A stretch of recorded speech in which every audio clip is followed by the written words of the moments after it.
Early one morning, a fox was wandering through the woods. His stomach growled. He hadn't eaten a thing since yesterday. He sniffed the air, searching for anything that could pass as breakfast. And then, up in the highest branch of a tree, he spotted her, a black crow, feathers shining in the morning sun, sitting proudly with a big juicy piece of cheese clutched in her beak. The fox licked his lips. I love cheese, he thought. Looks like I've just found my breakfast, but there was a problem. How would he get that cheese? He couldn't climb, he couldn't fly. So he thought. And then he smiled. I'll make her talk, he whispered to himself. He walked up to the base of the tree and looked up with the biggest grin he could fake.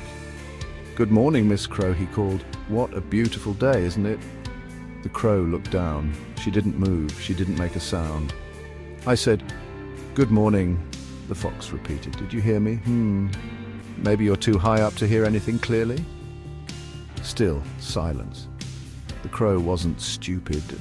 She knew not to trust a fox. She clamped her beak tighter and stared him down. The fox chuckled to himself. Not so easy, he thought, but he wasn't giving up. He softened his voice, turned on the charm. "You know, you really are the most beautiful bird I've ever seen," he said sweetly. "Your feathers shine like polished coal. Your eyes, so sharp and intelligent, and that beak, wow, perfectly shaped, elegant." Still the crow stayed quiet, but the corners of her eyes twitched, just a little. So the fox leaned in even further. "Tell me, Miss Crow, is your voice as lovely as your looks? I've heard stories. Stories of your incredible songs. Would you honor me with just one, just a single note? Then I could tell everyone that I heard the queen of all birds sing with my very own ears." Now that, the crow couldn't resist. She wanted everyone to know her voice was just as majestic as her feathers. She smiled a tiny smile, then a big one. Her chest puffed up, and she opened her beak to sing. But the moment she did, the cheese tumbled down through the air and dropped straight into the open mouth of the fox. He caught it.